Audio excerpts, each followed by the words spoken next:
Hello बच्चों, आप सभी लोगों का हमारे YouTube channel hyperfine physics classes में स्वागत है। आज हम क्लास 12th के फिजिक्स का वैद्युत आवेश तथा क्षेत्र का लेक्चर नंबर 11 लेकर आए हैं। बच्चों, इस लेक्चर में बच्चों हम लोग गॉस के नियम से संबंधित कुछ बेसिक टर्म समझेंगे, जैसे क्षेत्रफल सदिश क्या होता है, घनकोण क्या होता है, वैद्युत फ्लक्स क्या होता है। ये सभी टॉपिक बच्चों हम लोग इस लेक्चर में कवर करने का प्रयास करेंगे। तो चलिए बच्चों, आज का लेक्चर स्टार्ट किया जाए। कॉपी कलम निकाल ले और नोट्स बनाना स्टार्ट करें। बच्चों, आज का जो हमारा फर्स्ट हेडिंग होगा क्षेत्रफल सदिश, तो आप हेडिंग लगाएंगे क्षेत्रफल सदिश। क्षेत्रफल सदिश, क्षेत्रफल सदिश, एरिया वेक्टर, एरिया वेक्टर।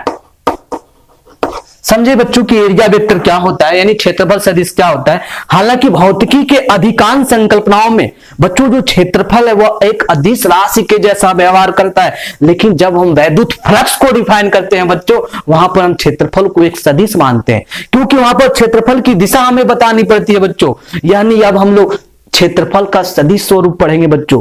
तो इसकी डेफिनेशन की बात की जाए बच्चों कि क्षेत्रफल सदिश का डेफिनेशन क्या होता है, तो इसकी डेफिनेशन जो होगा बच्चों, किसी समतल पृष्ठ के लिए क्षेत्रफल सदिश यस वह सदिश है जो उस पृष्ठ के क्षेत्रफल के बराबर परिमाण और दिशा लंबवत रखता है। एक बार समझिए हमने क्या बताया बच्चों, हमने यह बताया कि किसी समतल पृष्ठ के लिए क्षेत्रफल सदिश वह सदिश है जो उस पृष्ठ के परिमाण के बराबर क्षेत्रफल और दिशा उसके लंबवत रखता है। इसकी डेफिनेशन लिख लें बच्चों तो बेहतर होगा। लिख लें आप, किसी समतल पृष्ठ के लिए, किसी समतल पृष्ठ के लिए क्षेत्रफल सदिश, क्षेत्रफल सदिश वह सदिश है, वह सदिश है जो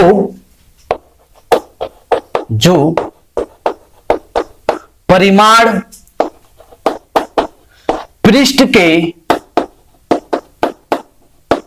क्षेत्रफल के बराबर, परिमाण पृष्ठ के क्षेत्रफल के बराबर तथा दिशा लंबवत रखता है, तथा दिशा लंबवत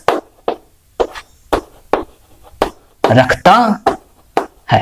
यानी बच्चों हमने डिफाइन किया कि जो क्षेत्रफल सदिश यस है वह उस पृष्ठ के क्षेत्रफल के परिमाण के बराबर और दिशा में लंबवत होता है।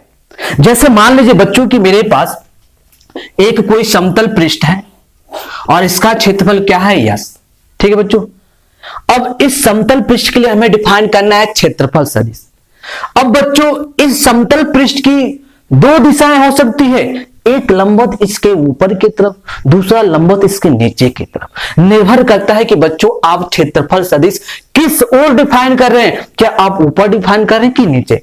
यदि आप ऊपर वाले पृष्ठ पर क्षेत्रफल सदिश को डिफाइन करते हैं तो पृष्ठ के लंबवत दिशा ऊपर की तरफ हो जाएगी। यदि इस क्षेत्रफल का सदिश आप पृष्ठ के नीचे डिफाइन करते हैं तो लंबवत दिशा बच्चों कहां हो जाएगा, नीचे की तरफ हो जाएगा। यानी जो क्षेत्रफल सदिश का बच्चों वैल्यू होगा वह क्षेत्रफल सदिश के परिमाण के बराबर और दिशा में क्या हो जाएगा, लंबवत हो जाएगा। ठीक है, क्या हो जाएगा बच्चों, लंबवत हो जाएगा। ये जो हमने लिखा है यहाँ पे मॉड ऑफ क्या है बच्चों, यहाँ पे हमने जो लिखा है ये मॉड ऑफ यस है। ठीक है, मतलब उस क्षेत्रफल का परिमाण है। ठीक है, अच्छा बच्चों, यहां पर हमने समतल पृष्ठ की बात किया।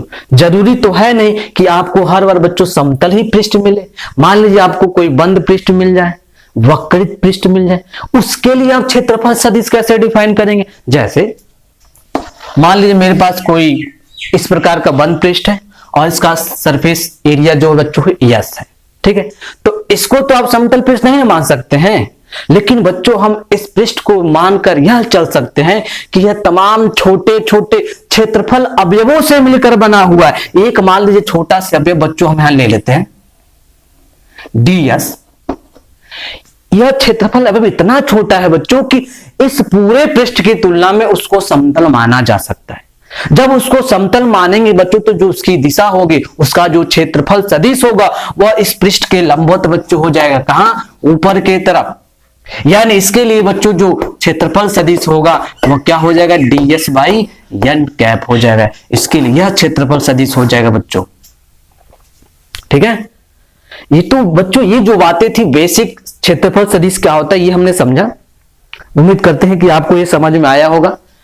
अब जो अगला हेडिंग जो बच्चों हमारा होगा वह होगा घनकोण। ठीक है, तो आप इसको वीडियो पॉज करके फटाक से नोट कर लें, वीडियो पॉज करके फटाक से नोट करें, मैं इसे मिटाता हूं। ठीक है बच्चों, चलिए नोट कर लीजिए।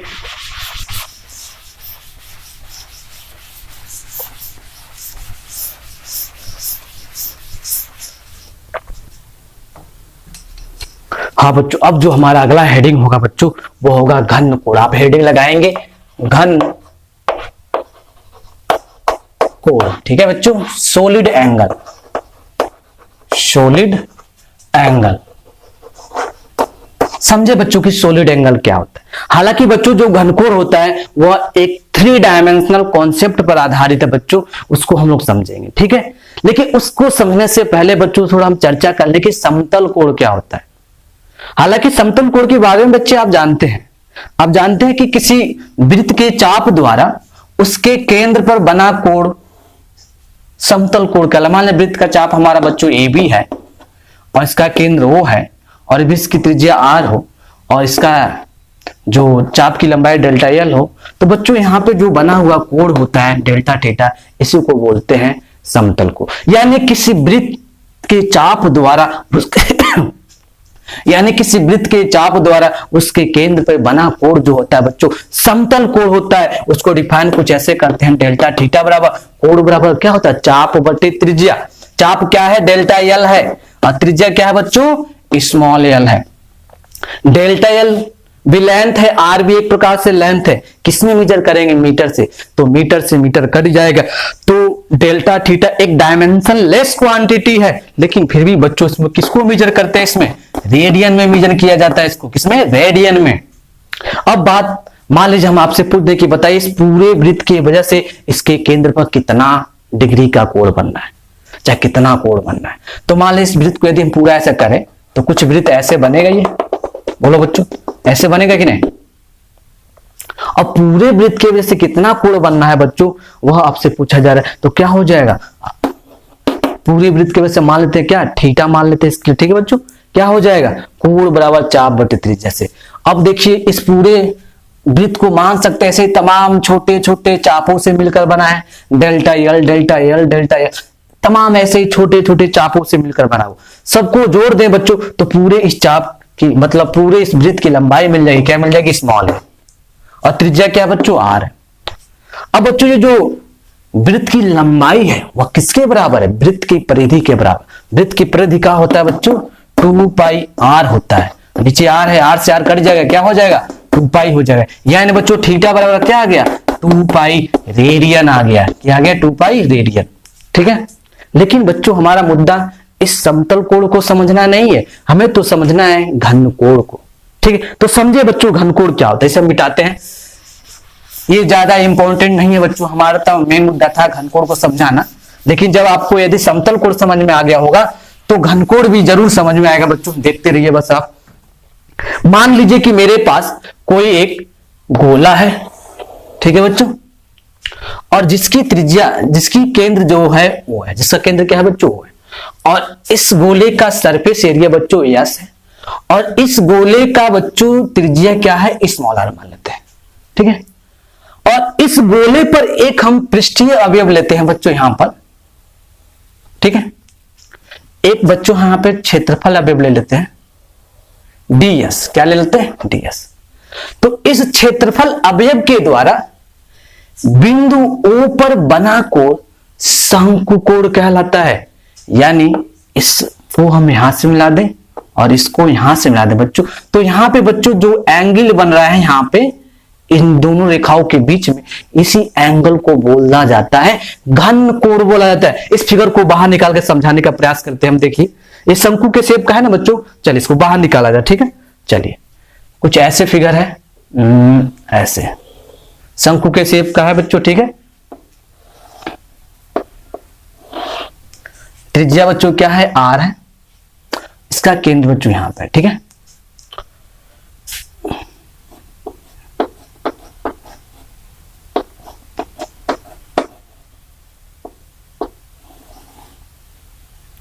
ठीक है बच्चों, इस फिगर को यदि आप ध्यान से देखें तो ये एक शंकु के जैसा है, ठीक है। और बच्चों जो केंद्र है क्या है, वो है।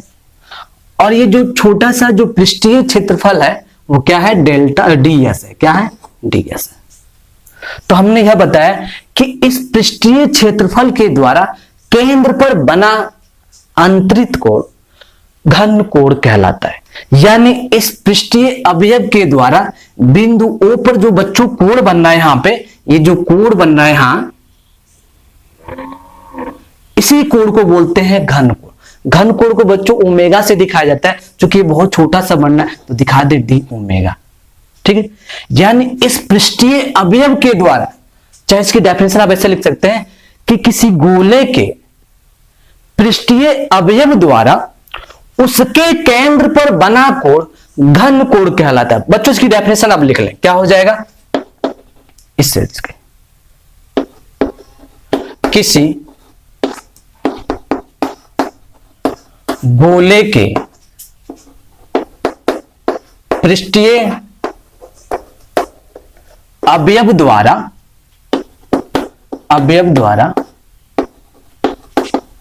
केंद्र पर अंतरित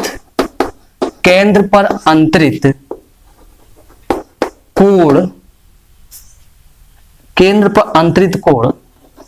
घन कोण कहलाता है। घन कोण कहलाता है। इसे ओमेगा से प्रदर्शित करते हैं। ओमेगा से चाहे ओम से भी इसको दिखाया जाता है बच्चों, ठीक है।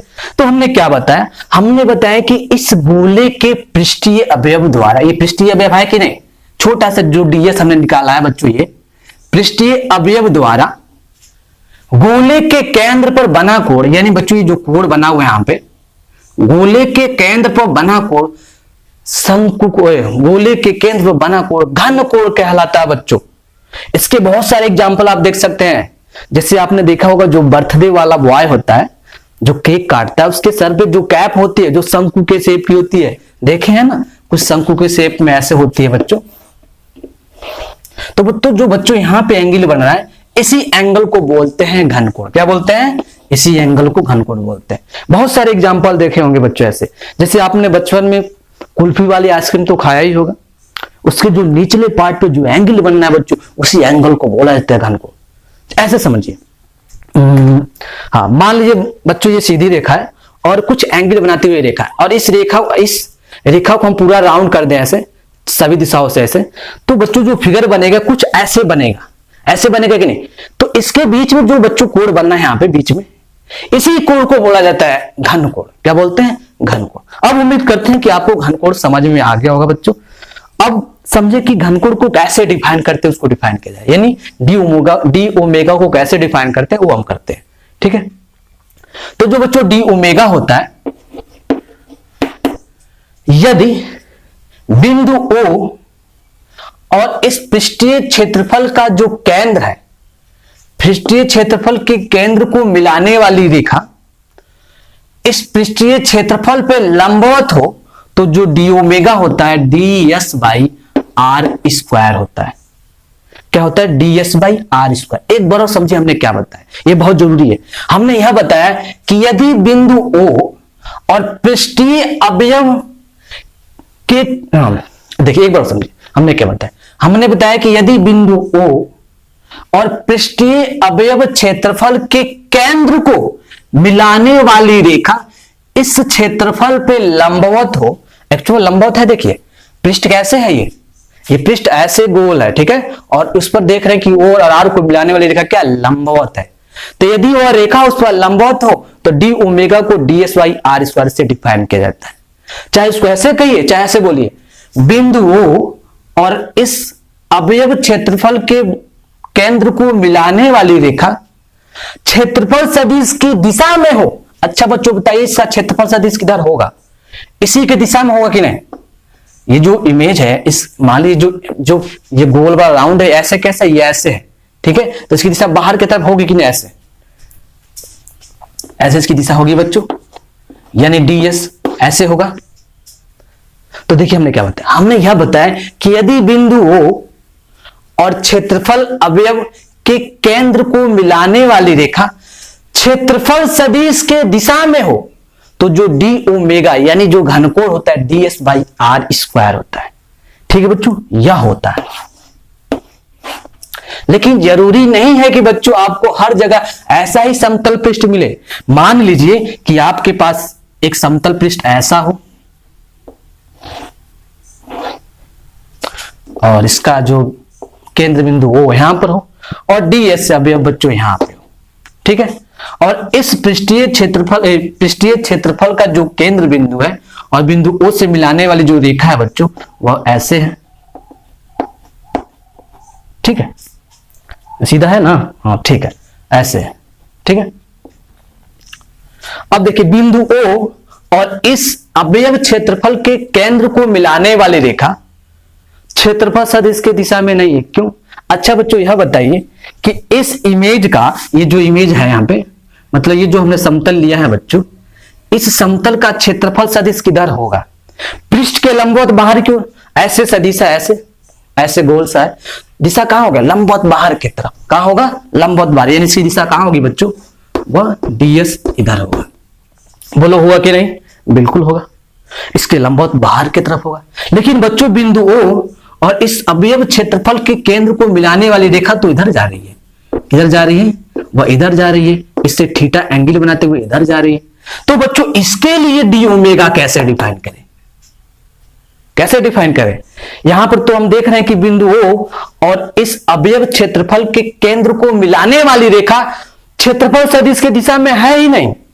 अब क्या करते हैं बच्चों, ये क्षेत्रफल सदिश है ना, एक सदिश है, तो इसका हम वियोजन कर सकते हैं। जिससे थीटा लगा होता है बच्चों वह क्षैतिज घटक होता है, और जिससे थीटा नहीं लगा होता वह लंबवत, इसके यानी ये घटक क्या हो जाएगा, क्षैतिज हो जाएगा, और ये वाला घटक जो होगा बच्चों लंबवत घटक होगा। तो क्षैतिज घटक में क्या आता है, कॉस थीटा वाला टर्म आता है, तो क्या हो जाएगा बच्चों, ये ds कॉस थीटा हो जाएगा। यानी अब डिफाइन कर सकते हैं डी ओमेगा, कैसे, बिंदु O और इस क्षेत्रफल अवयव के केंद्र को मिलाने वाली रेखा के सीध में कौन सा घटक है, ds cos थीटा वाला है, यानी क्या हो जाएगा, ds cos theta by r square. यानी इस केस में जो बच्चों डी ओमेगा होगा क्या हो जाएगा, ds cos theta by r square हो जाएगा। ठीक है बच्चों, यह आपको समझ में आएगा उम्मीद करते हैं। अच्छा अब हम बात करते हैं कि इस पूरे गोले की सतह पर कितना कोण बन रहा है ना। अच्छा बच्चों एक चीज हमने नहीं बताया, यहां पर आप ध्यान से देखेंगे, ds क्या क्षेत्रफल है, उसका मात्रक क्या होता है, मीटर स्क्वायर, नीचे क्या है, त्रिज्या का स्क्वायर है, यानी मीटर गुणे मीटर, मीटर स्क्वायर ये भी, तो मीटर से मीटर कट जाएगा, तो डी ओमेगा भी बच्चों एक डायमेंशन लेस क्वांटिटी है। इसको किसमें मेजर करते हैं, इसको स्टेरेडियन में मेजर करते हैं, किसमें, स्टेरेडियन में, स्टेरेडियन में मेजर किया जाता है बच्चों।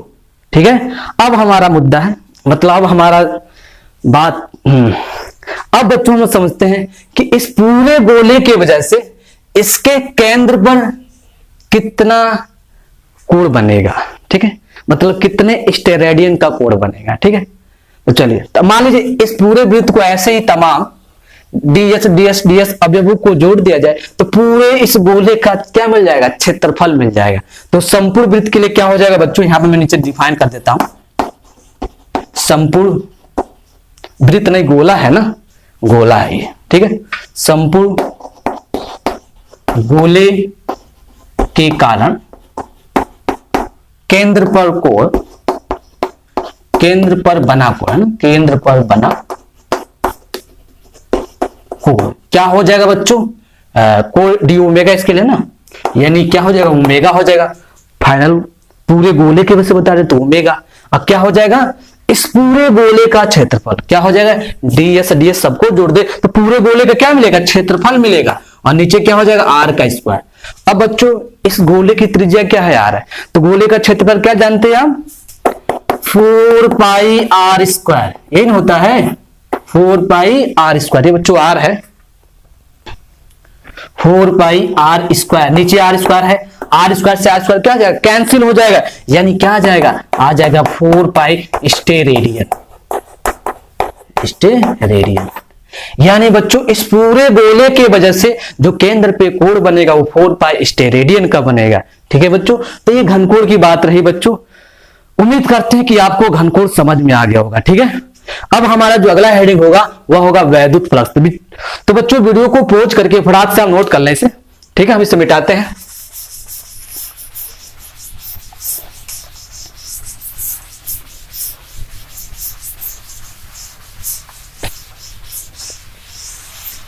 हाँ बच्चों देखिए, अब जो हमारा हेडिंग होगा बच्चों अगला वो होगा वैद्युत फ्लक्स। वैद्युत flux, electric flux, electric flux. समझे बच्चों कि वैद्युत फ्लक्स क्या होता है। सबसे पहले इसकी डेफिनेशन की बात करते हैं। तो किसी समतल पृष्ठ से गुजरने वाली वैद्युत बल रेखाओं की संख्या उस पृष्ठ से संबंध वैद्युत फ्लक्स कहलाती है। तो इसकी जो डेफिनेशन बच्चों होगा वह हो जाएगा, किसी समतल पृष्ठ से, समतल पृष्ठ से गुजरने वाली वैद्युत बल रेखाओं की संख्या, वैद्युत बल रेखाओं की संख्या उस पृष्ठ से संबंध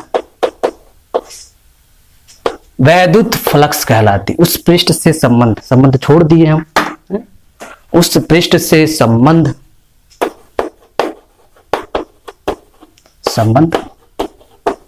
वैद्युत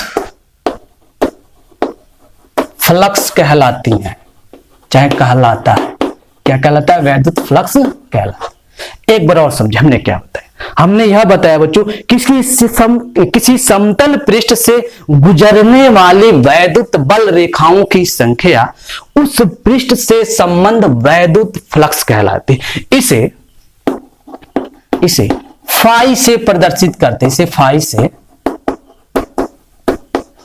प्रदर्शित करते हैं। किससे दिखाते हैं, फाई से बच्चों दिखाते हैं। इसका जो गणितीय रूप हो जाएगा बच्चों, क्या हो जाएगा, गणितीय रूप इसका जो होगा वह हो जाएगा फाई बराबर vector E dot vector S, यानी दो सदिशों का अदिश गुणनफल क्या हो जाएगा, ई एस कॉस थीटा हो जाएगा बच्चों।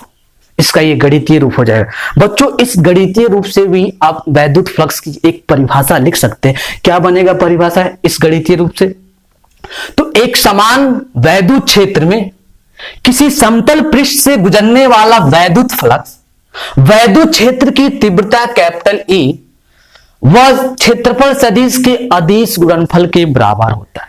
चाहे डेफिनेशन जो हमने ऊपर लिखा है वह लिखिए, चाहे इसके गणितीय रूप से आप एक डेफिनेशन बना सकते हैं। वह यह बनेगा कि एक समान वैद्युत क्षेत्र में वैद्युत फ्लक्स फाई वैद्युत क्षेत्र की तीव्रता कैपिटल ई वह क्षेत्रफल सदिश कैपिटल एस के अदिश गुणनफल के बराबर होता है। जो आपकी इच्छा बच्चों वो डेफिनेशन लिख सकते हैं। अब देखिए, अब इसके गणितीय रूप से इसका मात्रक लिख सकते हैं, बीमा लिख सकते हैं। चलिए मात्रक लिखा जाए। इसका मात्रक क्या हो जाएगा बच्चों, ई है, ई का मात्रक आप जानते हैं न्यूटन पर कूलम होता है। क्या बच्चों होता है, न्यूटन पर कूलम। यह इसका क्षेत्रफल है, किसमें मेजर करेंगे, मीटर स्क्वायर से, यानी इसका मात्रक क्या हो जाएगा, न्यूटन मीटर स्क्वायर पर कूलम हो जाएगा। बच्चों इसका मात्रक एक और भी होता है, ई का मात्रक एक और जानते हैं, वोल्ट पर मीटर। क्या जानते हैं, वोल्ट पर मीटर। और बच्चों यहाँ पे एस का मात्रा जानते हैं मीटर स्क्वायर, तो 1 मीटर से 1 मीटर कट जाएगा तो क्या हो जाएगा, वोल्ट मीटर हो जाएगा। यानी इसके दो मात्रक, एक न्यूटन मीटर स्क्वायर पर कूलम, दूसरा वोल्ट मीटर होता है। ठीक है बच्चों। बीमा की बात की जाए इसका, तो बीमा क्या हो जाएगा बच्चों, देखिए ई का बीमा लिख लें, एस का बीमा लिख लें, क्या हो जाएगा ई का बीमा, 1 मिनट यहां पे हमारा ई का बीमा हो जाए और इधर एस का बीमा हो जाए। ई बराबर बच्चों जानते हैं कि एफ बाई क्यू होता है, क्या होता है एफ बाई, एफ का बीमा क्या जानते हैं आप, यम यल टी के पावर -2 होता है, और एफ बाई ए होता है, एफ बाई क्यू होता है, क्यू का बीमा जानते हैं क्या होता है, एटी होता है, आवेश का बीमा। और इधर क्या बच्चों, यस क्षेत्रफल है, क्षेत्रफल का बीमा क्या हो जाएगा, यल स्क्वायर हो जाएगा। सॉल्व कर देंगे तो बच्चों क्या मिलेगा, यल स्क्वायर, यहाँ पे यल 1 है, गुणा कर दें तो क्या हो जाएगा यम यल क्यूब हो जाएगा, और टी के ऊपर भेज दूं तो टी पे -1 हो जाएगा, यानी यम यल टी की पावर -1, एक ऊपर भेज दीजिए -1, यानी इसका बी में सूत्र यह बन के आ जाएगा बच्चों। यह कैसी राशि की बात कर ले तो यह एक अदिश राशि है, कैसी राशि है, एक अदिश राशि है। ठीक है बच्चों, फिलहाल इतना आप नोट करें जल्दी से बच्चों। अब बात करेंगे हम लोग, हाँ बच्चों, यह एक अदिश राशि है। ठीक है, इसे फिलहाल आप फटाक से नोट करें बच्चों। अब हम लोग समझेंगे इसका जो गणितीय जो रूप है बच्चों, इसके गणितीय रूप से हमें एक बात और स्पष्ट हो रही है कि जो वैद्युत फ्लक्स होता है बच्चों, वह ए एस और थीटा पर निर्भर करता है। यानी बच्चों किसी समतल पृष्ठ से गुजरने वाली वैद्युत बल रेखाओं की संख्या ई पर, यस पर और थीटा पर, इन तीनों पर निर्भर करती है। यानी वैद्युत क्षेत्र की तीव्रता कितना है, क्षेत्रफल सदिश कितना है, और ई और एस के बीच एंगल कितना है, उस बात पर वैद्युत फ्लक्स बच्चों निर्भर करता है। तब हम लोग वही आगे समझेंगे। ठीक है, इसे मिटा दें बच्चों, वीडियो पॉज करके फटाक से आप नोट कर लें इसे।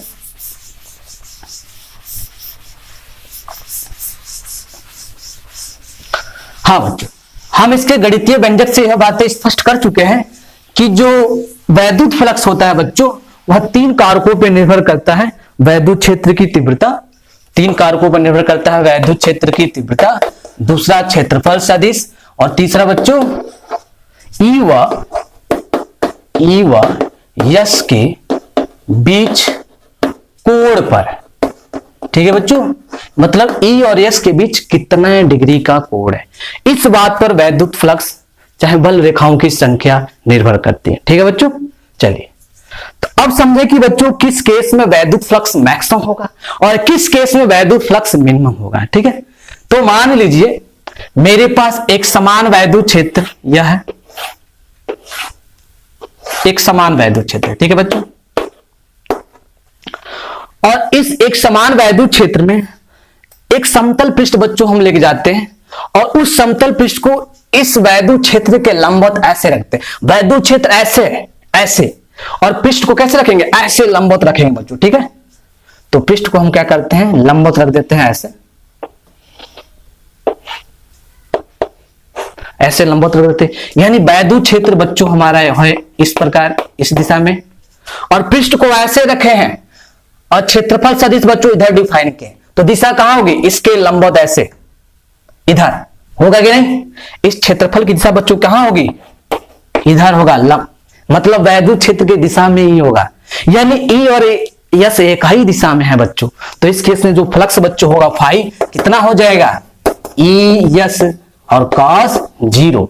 कॉस 0 क्यों लिया हमने, कि दोनों ही सदिश एक ही दिशा में, जब दो सदिश एक ही दिशा में होते हैं तो एंगल कितना बनता है बच्चों, एंगल 0 डिग्री बनता है, 0। तो फाई बराबर क्या हो जाए, कॉस 0 का मान जानते हैं कि 1 होता है, यानी ई यस हो गया। यानी इस स्थिति में जो फ्लक्स है वो मैक्सिमम है। तो इस स्थिति में वैद्युत फ्लक्स अधिकतम होता है,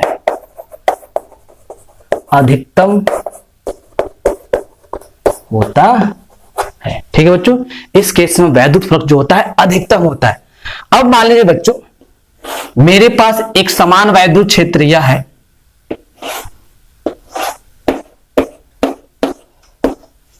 और इसमें जो समतल पृष्ठ बच्चों रख रहे हैं उसको कुछ एंगल बनाते हुए रख दे रहे हैं। जैसे इस केस में, पहले केस में ऐसे रखे, अब कुछ एंगल पे घुमा दे रहा है, यानी कुछ थीटा एंगल झुका दे रहा है। यानी इसमें जो पृष्ठ बच्चों हम रख रहे हैं अब कुछ ऐसे हैं,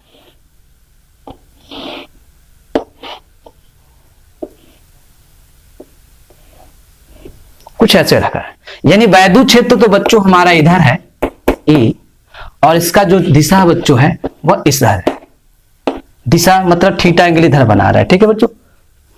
यानी वैद्युत क्षेत्र इधर है, और जो फिगर हमने, यानी जो हमने क्षेत्रफल, सॉरी बच्चों, जो समतल पृष्ठ बच्चों रखा है वो कुछ ऐसे रखा है, ऐसे नहीं रखा है, ऐसे रखा है। तो इसकी दिशा कहां होगी? कुछ इधर होगी। E हमारा इधर है और क्षेत्रफल सदिश दिशा इधर है, तो दोनों के बीच एंगल कितना बनना बच्चों? थीटा डिग्री बनना है। तो इस केस में जो फ्लक्स होगा बच्चों क्या हो जाएगा? फाई बराबर हो जाएगा हमारा यस कॉस थीटा हो जाएगा। क्यों? क्योंकि क्षेत्रफल सदिश और वैद्युत क्षेत्र के बीच एंगल कितना बनना है? थीटा डिग्री का बनना है बच्चों, ठीक है। तीसरे केस की बात करते हैं बच्चों। मान लीजिए कि मेरे पास एक समान वैद्युत क्षेत्र यह है, ठीक है बच्चों, एक समान वैद्युत क्षेत्र है, और इस पृष्ठ और इस वैद्युत क्षेत्र में बच्चों हम क्या कर रहे हैं? जो पृष्ठ है अब उसको बिल्कुल वैद्युत क्षेत्र के समांतर कर दे रहे हैं, ठीक है। क्या कर दे रहे हैं? समांतर, यानी कुछ ऐसे कर दे रहे हैं। तो वैद्युत क्षेत्र तो बच्चों हमारा इस दिशा में है। अब हमने क्या कर दिया? वैद्युत क्षेत्र हमारा इधर जा रहा है, और जो पृष्ठ बच्चों उसके ऊपर ऐसे लंबवत रख दिए, मतलब सॉरी समांतर रख दिए। जब पृष्ठ समांतर रख देंगे तो इसकी दिशा कहां होगी? ऐसे हो जाएगी। वैद्युत क्षेत्र इधर जा रहा है और इस पृष्ठ की लंबवत दिशा ऊपर हो जाएगी। यानी एंगल कितना बनेगा बच्चों? यानी जो यस होगा बच्चों वो कहां होगा? ऊपर की तरफ होगा। यानी जो यहाँ पे जो एंगल बनेगा बच्चों 90 डिग्री का बनेगा। यानी इस केस में जो फ्लक्स होगा बच्चों क्या हो जाएगा? ई एस कॉस 90 डिग्री हो जाएगा। और कॉस 90 का मान बच्चों क्या होता है? 0 होता है। यानी इस केस में जो फ्लक्स मिलेगा बच्चों, इस स्थिति में वैद्युत फ्लक्स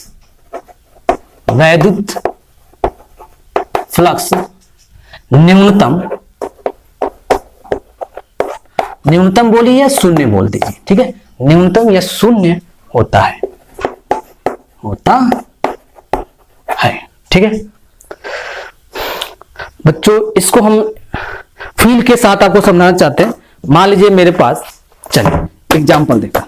पहले केस में देखिए हमने बताया कि वैद्युत क्षेत्र जो हमारा जा रहा है इधर जा रहा है, ठीक है। और जो समतल पृष्ठ है बच्चों वैद्युत क्षेत्र के लंबवत ऐसे रखे। वैद्युत क्षेत्र इधर जा रहा है और उस वैद्युत क्षेत्र में पृष्ठ को हमने ऐसे लंबवत मान लीजिए ऐसे रख दिया है। तो बाबू इस पृष्ठ से मैक्सिमम बल रेखा इधर से क्रॉस करके इधर निकलेगी, क्योंकि हमने वैद्युत क्षेत्र ऐसे जा रहा है ना, ऐसे, और उस वैद्युत क्षेत्र में इसको हमने ऐसे लंबवत रख दिया है। तो लंबवत रख देने की वजह से बच्चों इस पृष्ठ से मैक्सिमम वैद्युत बल रेखाएं क्रॉस करके इधर निकलेंगी, जिस वजह से जो फ्लक्स मिलेगा बच्चों हमें मैक्सिमम मिलेगा। और क्योंकि हम देख रहे हैं बच्चों कि वैद्युत क्षेत्र की दिशा यह है और जो क्षेत्रफल सदिश डिफाइंड के बच्चों वो भी इधर ही है, इसकी दिशा कहां होगी बच्चों? इधर लंबवत होगा कि नहीं? ई भी इधर है और यस भी इधर ही है, दोनों के बीच एंगल कितना बनना बच्चों? 0 डिग्री बनना है। अब बच्चों दूसरे केस की बात करते हैं। इसमें हम क्या किए हैं बच्चों? पहले केस में हम देखिए वैद्युत क्षेत्र के लंबवत था, अब इसको क्या किए? कुछ थीटा एंगल पे झुका दिया, ऐसे झुका दिए।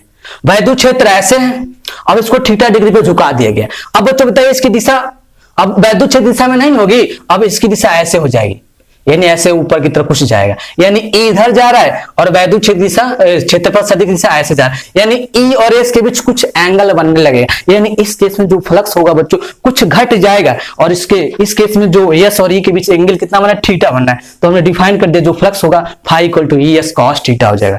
अब क्या कर रहे हैं बच्चों? जो इस प्रकार का फिगर जो समतल पृष्ठ हमने ऐसे लिया था, अब उसको क्या कर दे रहे हैं? वैद्युत क्षेत्र के समांतर कर दे रहे हैं। अब बताइए बच्चों क्या अब इस पृष्ठ से क्षेत्र रेखाएं इधर से क्रॉस करके इधर आएंगी? नहीं आएंगी, क्योंकि ये जो बाबू थिकनेस है बहुत पतला है, यानी इधर से जो क्षेत्र रेखाएं इधर से क्रॉस होकर इधर आएंगी ही नहीं। जिस वजह से इस केस में जो वैद्युत फ्लक्स बच्चों मिलना था हमें क्या मिलना था? 0 मिलना था। इसको ऐसे भी समझ सकते हैं बच्चों, हमने वैद्युत क्षेत्र के समांतर इसको रख दिया है, यानी वैद्युत क्षेत्र इधर है और बच्चों इस पृष्ठ की दिशा कहां होगी? मतलब इसका क्षेत्रफल सदिश कहां होगा? इसके लंबवत इधर, यानी इधर है और एस की दिशा इधर है, तो दोनों के बीच बाबू एंगल जो बनेगा 90 डिग्री का बनेगा, जिस वजह से इस केस में जो फ्लक्स की वैल्यू आई क्या आ जाएगी? 0। यानी 0 बोल सकते हैं, न्यूनतम बोल सकते हैं, सबसे कम हो जाएगी। ठीक है बच्चों, फिलहाल इसको आप नोट करें। हाँ, समझा जाए। अब हम समझते हैं, ये तो हमने समतल पृष्ठ की बात किया और एक समान वैद्युत क्षेत्र की बात किया, लेकिन जरूरी तो है नहीं कि आपको हर केस में समतल ही पृष्ठ मिले और एक समान ही वैद्युत क्षेत्र मिले। मान लीजिए बच्चों, इधर देखें कि मान लीजिए मेरे पास कोई एक ऐसा पृष्ठ है जो बच्चों वक्रित पृष्ठ है, यानी एक बंद पृष्ठ है, और इसमें एक प्लस क्यू आवेश बच्चों हम यहां रख दे रहे हैं, जिसका क्षेत्रफल क्या है, यस है। तो इस पृष्ठ को तो आप समतल पृष्ठ मान नहीं सकते, और ना ही इस पृष्ठ के प्रत्येक बिंदु पर वैद्युत क्षेत्र की तीव्रता सेम है, क्योंकि इस प्लस क्यू आवेश से बिंदु की जो लेंथ है, मतलब जो बिंदु की दूरियां है, वह अलग अलग है। तो इस केस में हम क्या करते हैं बच्चों, जो बंद वक्रित पृष्ठ होता है उसको हम यहां मान के चलते हैं कि वो तमाम छोटे छोटे क्षेत्रफल अवयवों से मिलकर बना हुआ है। जैसे मान लीजिए एक छोटा सा क्षेत्रफल अवयव हम मान लेते हैं यहां पर, ऐसे एक DS1 मान लेते हैं बच्चों यहां पे, ऐसे एक छोटा सा क्षेत्रफल अवयव बच्चों यहां मान लेते हैं DS2 मान लेते हैं, ऐसे एक छोटा सा अवयव बच्चों यहां मान लेते हैं DS3 मान सकते हैं। ठीक है, तो अब देख लें बच्चों, अब ये देखिए इस पूरे सरफेस की तुलना में बाबू ये जो DS1 DS2 DS3 है बहुत छोटा है, तो इसको समतल पृष्ठ माना जा सकता है। ठीक है बच्चों, तो समतल पृष्ठ इससे आप मान सकते हैं। ठीक है, तो अब इस समतल पृष्ठ हो जाएगा तो इसकी दिशा बच्चों कहां होगी, उस पृष्ठ के लंबवत बाहर की तरफ, यानी इसकी जो दिशा होगी बच्चों वो कहां होगी, लंबवत बाहर की तरफ, यानी DS1 की दिशा हो जाएगी। वैद्युत क्षेत्र कहां होगा, वो भी लंबवत, प्लस आवेश है ना, बाहर की तरफ निकलेगा, यानी E1 की दिशा बच्चों इधर हो जाएगी। अब इस DS की, इस पृष्ठ के लंबवत इसकी दिशा होगी बच्चों इधर DS2 की, और वैद्युत क्षेत्र इससे लंबवत बाहर की तरफ निकलेगा बच्चों ऐसे E2। यहां पर बच्चों बताइए इस पृष्ठ की दिशा कहां होगी, लंबवत बाहर की तरफ होगा DS3, और वैद्युत क्षेत्र बच्चों क्या होगा, इससे लंबवत बाहर की तरफ निकलेगा ऐसे E3। तो इस पूरे पृष्ठ के लिए बच्चों क्या करते हैं, हम तमाम ऐसे ही छोटे छोटे अवयव मान लेते हैं और प्रत्येक अवयव से निकलने वाले फ्लक्स की गणना कर लेते हैं, और पूरे इस पृष्ठ के वजह से फ्लक्स निकालने के लिए उन सबका बीज गणितीय योग कर देते हैं, क्योंकि हम जानते हैं कि जो फ्लक्स है वह एक अदिश राशि है। तो मान लीजिए कि तो इस पूरे पृष्ठ की वजह से जो आपको वैद्युत फ्लक्स बच्चों मिलेगा, क्या मिलेगा। अच्छा बच्चों इधर मिटा देगा, इधर वाले वीडियो को पोज करके फटाक से नोट कर लें, इधर तो हमको मिटाना पड़ेगा। ठीक है बच्चों, इधर को इसको नोट कर लें फटाक से, वीडियो पोज करके।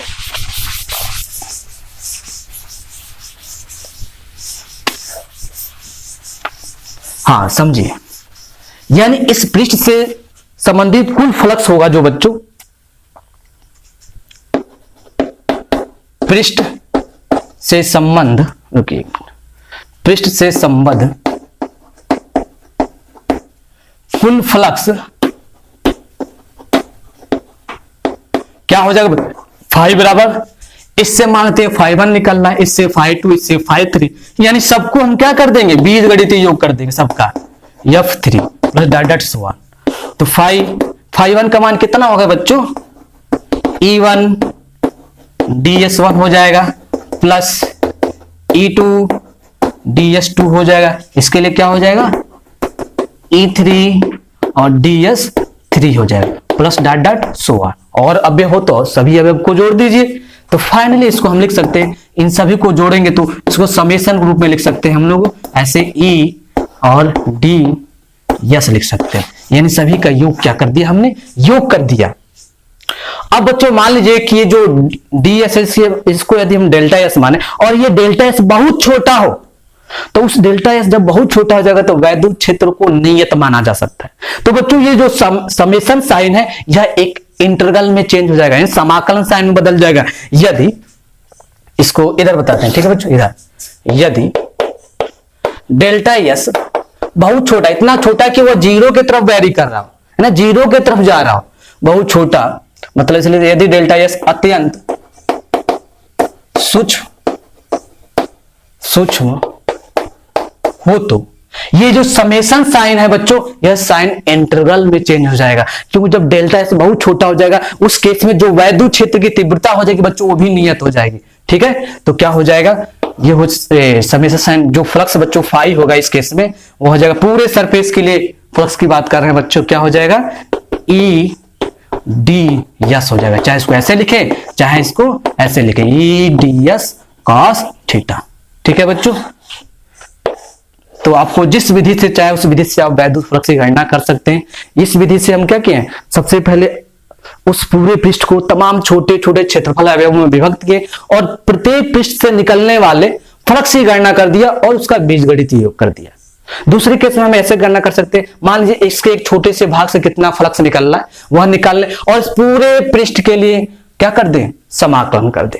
इस विधि से भी हम लोग फ्लक्स की गणना कर सकते हैं, जिस विधि से चाहे आप उस विधि से कर सकते हैं। फिलहाल बच्चों आज के लिए इतना ही, नेक्स्ट टॉपिक लेकर मिलेंगे हम लोग नेक्स्ट लेक्चर में। ठीक है, thank you so much for watching this video.